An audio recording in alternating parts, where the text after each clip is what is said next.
Maybe he wishes he had some detains in the sideboard. Let me tell you, that card is sick.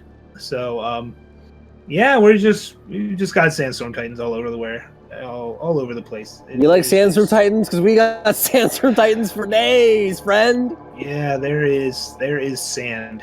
There's a lot of sand on this battle. Got some sands, got some Titans. Nothing is flying 3 times over. We've got a board stall, boys and girls. Oh yes. And who do you think that this board stall favors? Generally it favors the deck with Shimmer Pack. He can just block the infantry with his if you don't play power now, he actually can't block the infantry. That's true. It's no longer a 4/7, it's a 5/8. Funny how that works. Mm-hmm. You almost, if you're Babam, you almost prefer having the 4/7 here, because now anything you block with the infantry is either going to kill the infantry and give them the staff back, or you're blocking, or you're taking damage. Yeah. Yeah, you certainly have to block it here. Yeah. I still think I would have considered blocking with infantry there just to try and get the staff into play. If I even show that's. I think I don't play the power this turn because you just know that you have that access to that next turn and there's nothing in your deck. You certainly don't play staff because that gives them an out to draw Vanquish. Or silence. That's true. Silencing staff is yeah, it's a pain in the ass. Boy, oh, he's gonna go for it though. Okay. And no punish. Yep. There's the attack and scoop. I'm actually looking at 2 for 1 yourself versus the Titan hit for 5. And just hit in and wait on the plate. Of course, the problem is that's going to allow High there to have teleport, decay, desert marshal all up next turn, which is going to lower the effectiveness of plate when it finally does come down. Where at least here you're going to get 1 hit in with it. That's also not great. Yeah, this is another really tough turn of what the hell do I do from Jello Moose. He has at least some spells in hand, probably, and there's a reasonable chance some of them are reactive, so that suggests that Deep Forge Plate has a reasonable chance of being answered at some point. I don't know how much you can... I feel like with the way this game's going, you might just have to go, I'm going to plate this unit and make you deal with it. But it looks like Jello Moose is hoping maybe by slow rolling he finds a unit with Aegis to put this plate on, which may be a bit safer, and you still get a Warcry here. And yeah, that is a really tough turn. It is hard. Jello Moose doesn't even play the plate, just holds the torch. Huh. Wow. He kind of reads the marshal here, I guess. Like, because the only other thing you need teleport is to blow out if they equip something, but you have decay, and this is just insane. Right? This is absolutely insane. This is that's what Hydar wanted. This is game, I imagine. Now, what do you do here in Kalimdar's spot? Do you develop a threat, or do you hit the polymorph? Yeah, the Gale is so. My general rule is just against Rakano, just answer their threats. Pause here though is going to make Kalimdar terrified of playing this Midnight Gale, right? Although now Kronos is going to block and use Finest Hour. Whew. Yeah. I think that you put them on that's the Finest Hour at that point, right? Yeah, they didn't already torch this Argentport Instigator, so. Okay, so Kronos' side is going to be hammering up with this with this frog. That is the downside to Polymorph. It is not a permanent solution to Rakano. Now, I imagine that Kalimdar is going to counter this by playing a Permafrost on it. Now, but then Kronos might have the opportunity to counter the counter by playing the plate on the frog with the oh man. Or just draw hammer into Valkyrie and force it. Ooh, choosing to silence the Midnight Gale instead of the frog. I guess he sees it as he's not going to have a chance to. Oh, he has plate, so he already knows he's going to get rid of this stun. Yeah, but that means you have to draw the 5th power, but you'll draw the 5th power here now. So. Yeah, I mean it's going to come sooner or later, right? Like it's going to Kalimdar doesn't have a way to really end the game too super quickly. 2 turn clock. Yeah, this is Kalimdar now is really under the gun and has to find a flyer or a death strike. Polymorphs and Permafrost not quite doing enough of what they need to do.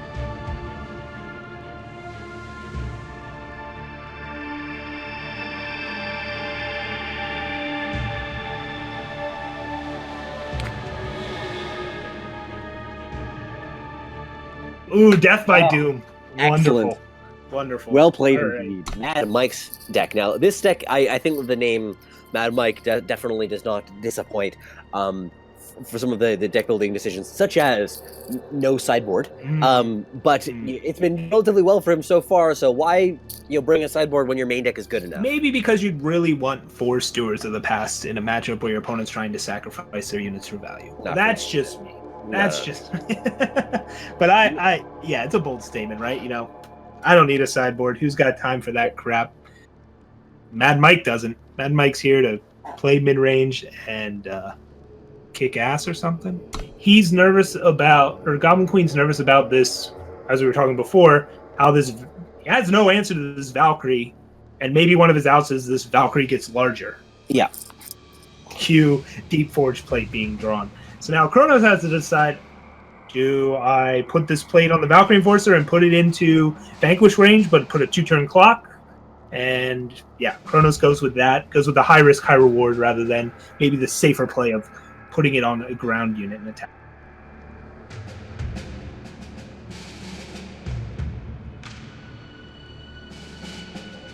He could be holding on to the Sandstorm Titan in case of to draw out the removal with his other units, as he did have that Reinarch for the follow-up.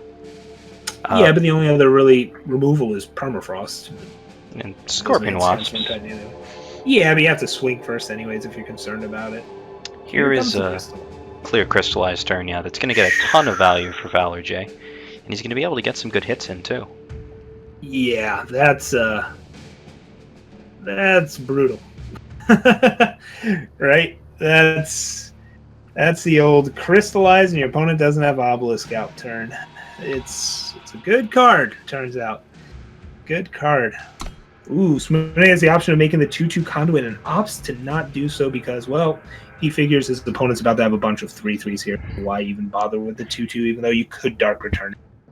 Well, Hythar draws the Sigil, which opens him up for a lot of really good lines here. Yep. Even just something as simple as any power gives him a nearly commanding board position against Smune's hand. Next turn, a power draw of any kind represents 13 damage. Which is a lot. Well, there's the power. Yeah, there's the power. He just has to think about if he wants to silence his Copper Conduit before combat. I don't think there's anything on 4 that's important here to silence. Like, you can silence a Sandstorm's Titan, but you don't have any flyers, right. So might as well stop the Dark Return shenanigans, which we can see Smune him to 5, and Smune is pretty dead. He can play a Sigil and Spell if he wants to show them, but... And Jelamoose managed to draw those 2-drops that we talked about. Hythar seems to be continuing his strategy of drawing exactly 2 power. Not 2 power and then more, exactly 2. Exactly 2 power and pray for initiative stand. Turns out that happens a lot when you play only 25 power. They have a 2 power hand. Yeah, this is not looking good for Hythar. He really needs to draw a power here, and even if that happens, Jelamoose has the Vanquish, so at least for 1 turn. But maybe Hythar plays the Copper Halloween. At least Hythar's going to play a spell that costs 3 or more, which he did not in the last 2 games, so he can't be too unhappy with how this is going. Hythar gets the undepleted power and wisely plays the large unit with Aegis. Titan comes down. Another Titan comes down. That's a good play by Hythar, recognizing, all right, as long as we've got the Sandstorm Titan around and I'm going to pretend I have it around forever, the familiars aren't the problem, the quick draw units are the problem. The Champion of Glory, but here he's opting to play Seraph instead for... I don't know why, but he's choosing the other line. It looks like he wants to hold up Desert Marshal here. But after you prove that they didn't when they played the Desert Marshal, why don't you go for the Vanquish play? All right, well, yeah, we can talk about that all day, but I think Hythar just won the Seraph lottery on the first roll. Double Vanquish? That is a very large owl that just appeared on the board, and now removing Sandstorm Titan's not going to solve any of your problems. And doesn't take up a slot in your deck. It can be pretty good. And oh god, another huge flyer from Seraph in Roland's Honor Guard. It's just, this game is over. Jello Moose can keep playing it out, but there is just no combination of cards that Rakano can find to get past this. So you got to deal 20 damage with your guys. I think you can do it. You got to roll. Oh, never mind. It's turning the other way. Oh my god! I mean, wow, Jello Moose can still kind of win this, but man, these CRF rolls have been incredible. Blocks a 12-12. They die. Yes. Death by a million damage. It's going to be tough for a 1-1 to deal with that board. So he's deploying a Silverwing Familiar, and he's going to slam a hammer on it, and he's going to go to town. But Smoone can just attack in with the Beast Caller's Amulet and make himself a nice 5/5 and double his board presence, and that's pretty good. Also takes out the sword. So I imagine that's what he's going to do. He can leave up Annihilate while doing so, and he's starting to turn right around back into this game. He can just keep playing Beast Caller's Amulet and keep getting beasts, and I don't know that Jello Moose has done enough initial damage in order to prevent that.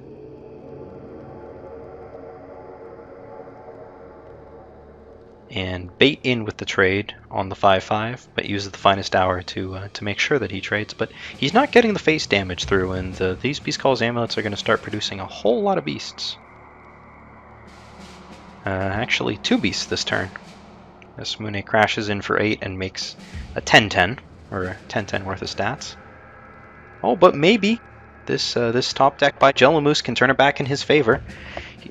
Jello Moose draws in an absolutely enormous, I think it's a 9/9 plate? Yeah, a 9/9 plate that he can slam on his Silverwing Familiar and get in for 10, boosting himself up to 24 and giving himself a huge blocker. Yeah, Smoone can't...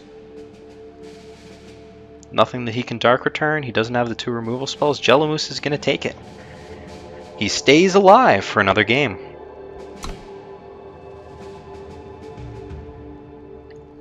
Unfortunately, with no other follow-up play, it looks like it's probably going to be too little too late, as Dawnwalker can overwhelm through, and the Entomb trigger from the Umbran Reaper is going to be able to do it. Jello Moose is just, he gets stuck with too many expensive weapons in hand and is not able to play them, and is taken down in 5 games. 3-2. Coming through the winner's bracket, all the way to the grand finals, Smoone on Xenon Killers is your 2016 Eye of Winter Classic Grand Finals champion without dropping a single match. Congratulations! Thanks for watching this highlight reel of the Eye of Winter Classic. If you want more Eternal content, go ahead and check us out at aReNGeeEternal.com. There you'll find articles by some of the most knowledgeable players in the game, as well as tier lists and stock lists for the most popular decks. You can also watch all our future tournaments in the Eternal Tournament series, including the Pillars of Amar Team Tournament. You need 2 other people to be able to enter, and it's unified deck building. You can find the rules on the website, and also sign up. It's bound to be a lot of fun. The tournament's on the 4th of February, but make sure to sign up by the 31st of January, because that's the deadline for registration.